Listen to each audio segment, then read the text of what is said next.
Hello friends, welcome to Kushi World Kushvita channel.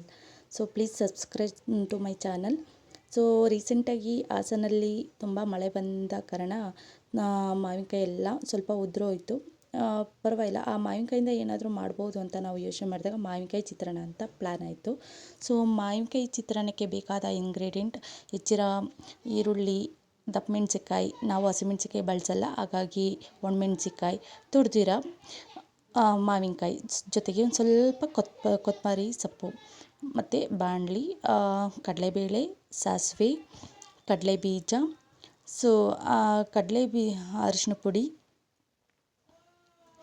ಸ್ವಲ್ಪ ಸಾಸಿವೆ ಮತ್ತು ಸ್ವಲ್ಪ ಕರ್ಬೇವಿನ ಸೊಪ್ಪು. ಈ ಕಡಲೆ ಬೀಜನ ನಾವು ಫಸ್ಟು ಚಿತ್ರಾನ್ನಕ್ಕೆ ಡೈರೆಕ್ಟಾಗಿ ಹುರಿದು ಇದು ಮಾಡಲ್ಲ, ಸಪ್ರೇಟಾಗಿ ಫಸ್ಟು ಅದನ್ನು ನಾವು ಎಣ್ಣೆಯಲ್ಲಿ ಫ್ರೈ ಮಾಡ್ಕೊಳ್ತೀವಿ. ಸೊ ಫ್ರೈ ಮಾಡ್ಕೊಳ್ಳೋದ್ರಿಂದ ಸ್ವಲ್ಪ ಚೆನ್ನಾಗಿ ತಿನ್ಬೋದು. ಮಾವಿನಕಾಯಿದಿಂದ ಏನಾದರೂ ಮಾಡಿದರೆ ಯಾರಿಗೆ ತಾನೇ ಬೇಜಾರಾಗಲ್ಲ. ಮಾವಿನಕಾಯಿಂದ ಎಲ್ಲ ರೀತಿ ಎಷ್ಟೆಷ್ಟೋ ವೆರೈಟಿಗಳೇ ಇದೆ. ಸೊ ಈಗ ನಾವು ಕಡಲೆಬೀಜ ಹುರಿದಿಟ್ಕೊಂಡಾಯಿತು. ಈಗ ಕಾದಿರೋ ಬಾಣಲಿಗೆ ಸ್ವಲ್ಪ ಎಣ್ಣೆ, ಸ್ವಲ್ಪ ಸಾಸಿವೆ, ನಿಮಗೆ ಬೇಕಾದಷ್ಟು ನೀವು ಎಣ್ಣೆನ ಯೂಸ್ ಮಾಡ್ಕೋಬೋದು. ಸೊ ನಮಗೆ ಎಷ್ಟು ಬೇಕು ಅಂತ ನಾವು ಹಾಕ್ಕೊಂಡಿದ್ದೀವಿ. ಈಗ ಬೇಕಾದಷ್ಟು ಕರ್ಬೇವಿನ ಸೊಪ್ಪು, ಕಡಲೆಬೇಳೆ, ಆ ಕಡಲೆಬೇಳೆನ ಒಂದು ಸ್ವಲ್ಪ ಎಣ್ಣೆಯಲ್ಲಿ ಫ್ರೈ ಮಾಡ್ಕೋಬೇಕು. ಇದನ್ನು ನೀವು ಅನ್ನದ ಜೊತೆ ಮಾಡಿಕೊಂಡು ತಿಂತಿದ್ರೆ ಈ ಸೀಸನ್, ಅದು ಮಾವಿನಕಾಯಿ ಸೀಸನಲ್ಲಿ ತುಂಬ ಚೆನ್ನಾಗಿರುತ್ತೆ.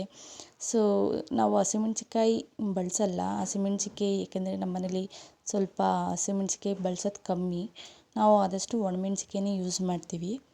ಸೊ ನೀವು ಹಸಿಮೆಣ್ಸಿನ್ಕಾಯಿ ಯೂಸ್ ಮಾಡೋರು ಯೂಸ್ ಮಾಡ್ಬೋದು. ನಾ ಹೆಚ್ಕೊಂಡಿರೋ ದಪ್ಪ ಮೆಣಸಿನ್ಕಾಯಿ, ಈರುಳ್ಳಿ ಅದನ್ನು ಬಾಣಲಿಗೆ ಹಾಕ್ತಾಯಿದ್ದೀನಿ.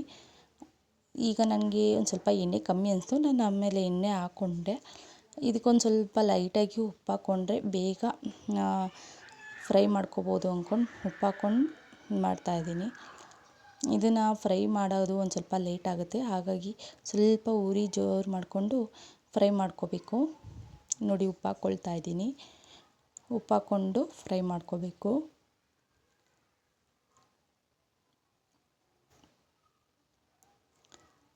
ಸ್ವಲ್ಪ ಅದು ಈರುಳ್ಳಿ ರೆಡ್ ಕಲರ್ ಆಗಿ ಬರೋ ತನಕ ಉರಿತಾನೆ ಇರಬೇಕು.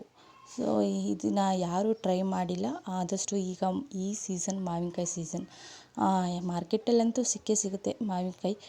ತೊಗೊಬಂದು ನೀವು ಕೂಡ ಮನೇಲಿ ಟ್ರೈ ಮಾಡ್ಬೋದು. ಇದಕ್ಕೆ ಮ್ಯಾಕ್ಸ್ ಟು ಮ್ಯಾಕ್ಸ್ ಮನೇಲಿ ಇಬ್ಬರು ಇದ್ದರೆ ಒಂದೇ ಸಾಕು. ಒಂದು 2 ಮಾವಿನಕಾಯಿ ಇದ್ದರೂ 4ರಿಂದ 5 ಜನ ಆದರೂ ತಿನ್ಬೋದು ಚಿತ್ರಾನ್ನ ಮಾಡಿಕೊಂಡು. ಸೊ ಇವಾಗ ಸ್ವಲ್ಪ ಫ್ರೈ ಆಗ್ತಾ ಇದೆ ಎಣ್ಣೆಲಿ.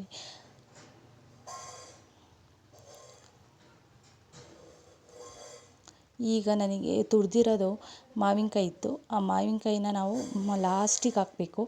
ಸೊ ಇದನ್ನು ಜಾಸ್ತಿ ನಾವು ತುಂಬ ಡೀಪ್ ಫ್ರೈ ಮಾಡೋಂಗಿಲ್ಲ, ಲೈಟಾಗಿ ಹಾಗೆ ಒಂದು ನಿಮಗೆ ಗೊತ್ತಾಗುತ್ತೆ ಟೆಕ್ಸ್ಚರು ಅದು ಹೇಗೆ ಮಾವಿನಕಾಯಿ ಫ್ರೈ ಮಾಡ್ಕೊಳ್ಳೋದು ಅಂತ ನೋಡ್ಕೊಳ್ಳಿ. ಹಾಗೆಯೇ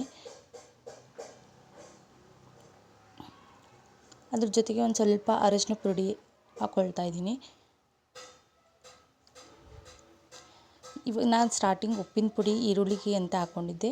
ಈಗ ನಮ್ಮ ಚಿತ್ರಾನ್ನಕ್ಕೆ ಎಷ್ಟು ಬೇಕು ಅಷ್ಟು ಉಪ್ಪನ್ನು ನಾವು ಹಾಕ್ಕೊಳ್ತಾ ಇದ್ದೀನಿ. ಸೊ ಉಪ್ಪು ಮತ್ತು ಅರಿಶಿನ ಪುಡಿ ಹಾಕಿದ್ಮೇಲೆ ಲಾಸ್ಟಿಗೆ ಈ ಮಾವಿನಕಾಯಿ ತುರಿ ಹಾಕ್ಕೊಂಡಿದ್ವಲ್ಲ ಅದನ್ನೆಲ್ಲ ಸುಣ್ಸ್ಕೋಬೇಕು.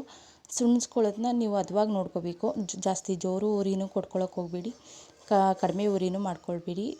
ಉರಿ ಕೊಟ್ಟರೆ ಸ್ವಲ್ಪ ತಳ ಸೀದುತ್ತೆ, ಹಾಗಾಗಿ ಸ್ವಲ್ಪ ನೋಡಿಕೊಂಡು ಉರಿ ಕೊಟ್ಕೊಂಡು ಫ್ರೈ ಮಾಡ್ಕೊಂಡು ಹೋಗ್ತಾ ಇರಿ.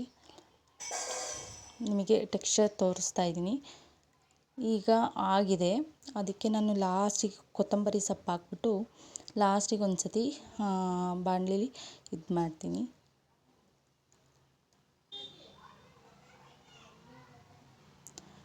ಈಗ ನಾವು ಹುರಿದಿಟ್ಕೊಂಡಿರೋಂಥ ಕಡಲೆ ಬೀಜ ಅದೇನಿದೆ ಅದನ್ನು ಆ ಮಾವಿನಕಾಯಿ ಚಿತ್ರಾನ್ನ ಅಂತ ನಾವು ಮಾಡ್ಕೊಂಡಿದ್ದೀವಿ ಅದಕ್ಕೆ ಹಾಕ್ಬಿಟ್ಟು ಮಿಕ್ಸ್ ಮಾಡ್ಕೋಬೇಕು.